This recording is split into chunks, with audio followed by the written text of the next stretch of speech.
What up, y'all? Happy Wednesday. I know I'm a little late. I plan to get this up at like 1, 2, but you know, shit happens. So, mock draft. This might be my last one.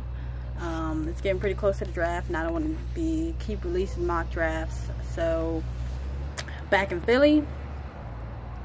I'm ready for the draft. I can't wait. This city is going to be crazy. I hope you guys are going to be here if you can. So let's get to it. I know you don't want to hear me talk all day. So, a guy who I have been talking about the entire time, and I still love, and I still believe that we're going to pick, because he's a playmaker, he's a difference maker, and anytime he gets the ball in his hands, he could take it to the house. So I'm going to say we pick John Ross. Yes, I know he has injury history, but if you take that away, like, what else can you say that you wouldn't pick him for? Like, what other reason do you have? He's not just a speed guy. He's a route runner. He can get off the line of scrimmage against press. He's fast. He can catch the ball. Most importantly, he's smart. So why not pick a guy like that at 14? It doesn't matter who else we have on the team, because you're not building based upon what we already have. Like, you're building for the future.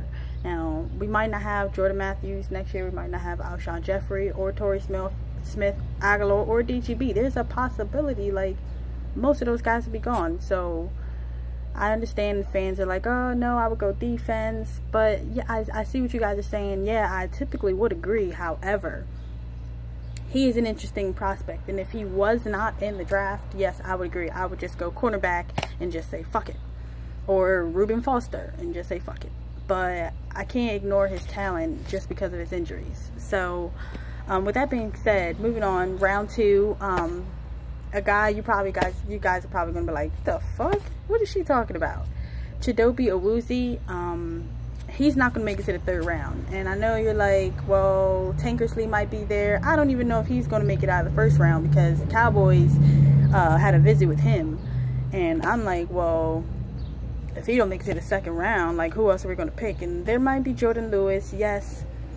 Eagles, I don't know if they're going to pick a guy with character issues like that, who drug his girlfriend on the ground, if I'm not mistaken, in the 2nd round. So I picked Awuzie. He's got speed, he's got strength, he can play inside, he can play outside.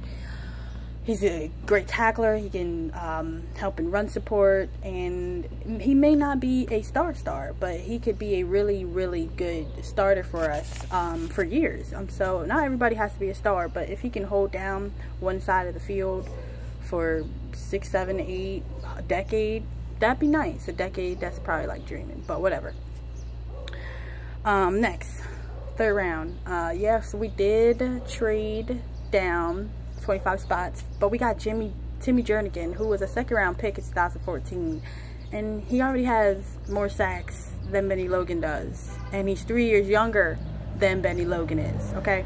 And he's a lot cheaper than Benny Logan is. Now, when we give him a contract extension, because we will, it wouldn't make sense to trade for a player of his pedigree and not give him an extension and keep him next to Fletcher Cox for 5 years. He's not going to be as expensive as I think other people would believe, because he's only going to have 1 year in this defense, and he's going to have to, like, really, really ball out to get 8, 9, 10 million a year, which he probably won't.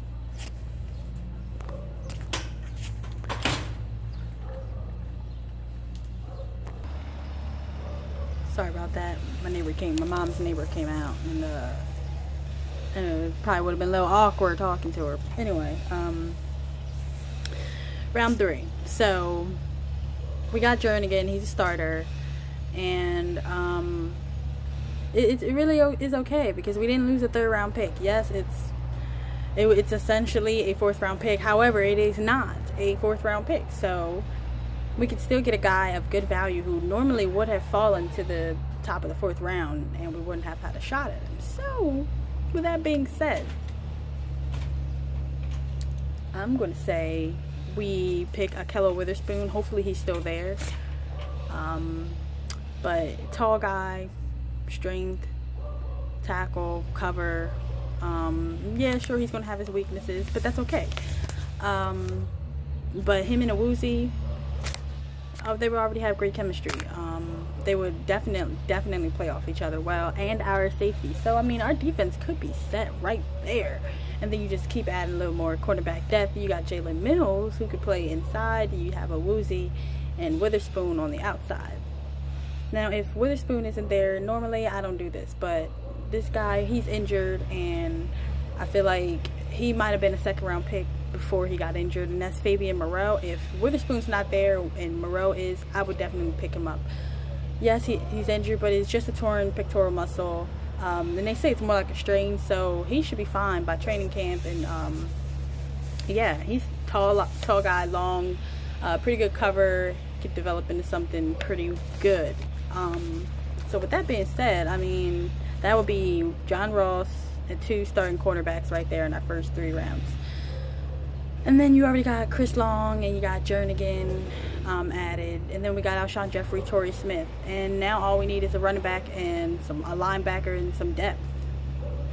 So in round 4, the Eagles select Marlon Mack from South Florida, Central Florida. I'm not exactly sure. It's been a while since I've looked at his stats and shit, but he ran, well, 4.58. That's not bad, but he can catch, he can run, he can break tackles. He's got, he's strong.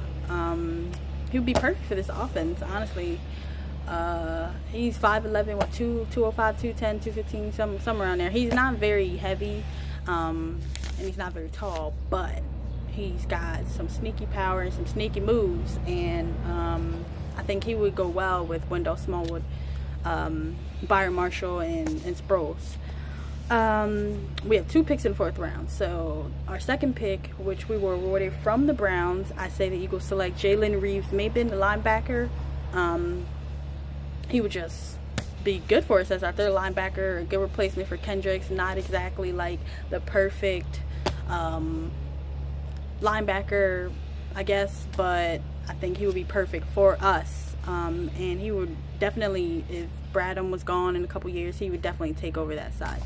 So then we would have pretty good depth. I mean, you got Joe Walker, and then we have Najee Good. So I would say that that's not a bad linebacker group. And then the front, the defensive line would be stacked. The secondary would be pretty much taken care of. So that defense could be pretty scary. So don't underestimate us if you're not a fucking Eagles fan and you're trolling and watching this motherfucking video, because I know y'all do. Don't underestimate us. Don't sleep on us. That's all. Anyway, 5th round. We pick Carlos Henderson, and it's another wide receiver. I know y'all gonna be like, what? Like, what do we need another wide receiver for? Like, listen, I don't trust DGB.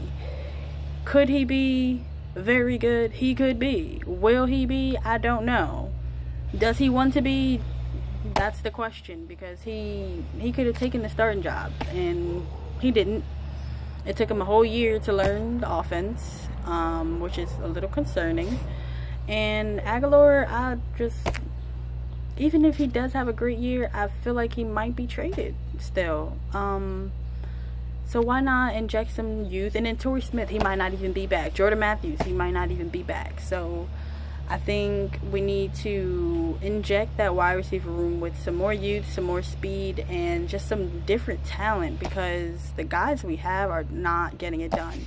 If you just leave the top 3 guys outside of Torrey, Jordan, and Alshon, like, we basically balling with the same guys we had last year. And yes, we got a new wide receiver coach, but you can't depend on a wide receiver coach to make the star.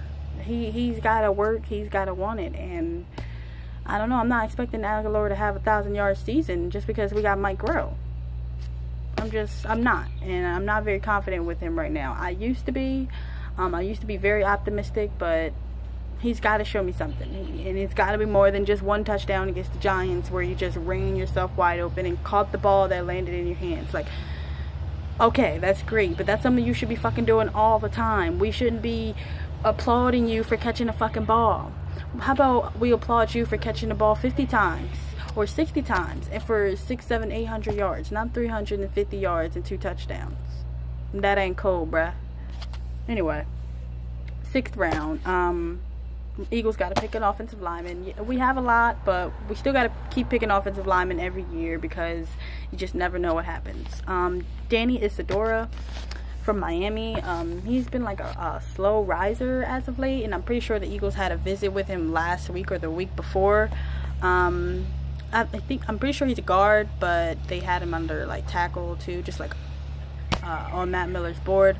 So he probably would be a versatile guy. And if Barber is gone after next year and Peters, like, we're just going to be shuffling a lot of guys around. So we need to make sure that that inner portion of the line is taken care of, and that we have developmental guys. So last but not least, 7th round pick. I've had this guy, the 7th round pick, forever. Like, I want him. It's Jeremy Clark from Michigan, 6'4", tore his ACL. Horrible injury, but he could be a steal, like a better than Jalen Mills type steal. And at 6'4", you don't fucking hesitate. Like, you take him. It doesn't matter. He's a developmental prospect. You get him in the 7th round. Who gives a fuck? And if he turns out to be great or even serviceable, you win. So that concludes my mock draft, and I would say it's pretty solid. I'm not like super like, whoa, this is the best mock draft ever, but I would say it's pretty good, and I'd be happy with it if this is what it turned out to be. With that being said, hit me up. Yes, got my new Wentz jersey. We fresh up in this bitch, you know what I'm saying? I'm not really hitting gang signs. I don't know shit about that. So hit me up, give me your feedback. The draft is in 3 weeks. I'ma be there or be fucking square. Day 1 and day 2. I'm not sure about day 3 because I'll be moving in my new place that week, so it's gonna be crazy. It's gonna be off the hook though. So hit me up, y'all. Twitter at Dr._McLeod. My Twitter name is Grandmaster Outlaw. So yeah, fuck with me. Bird Gang out.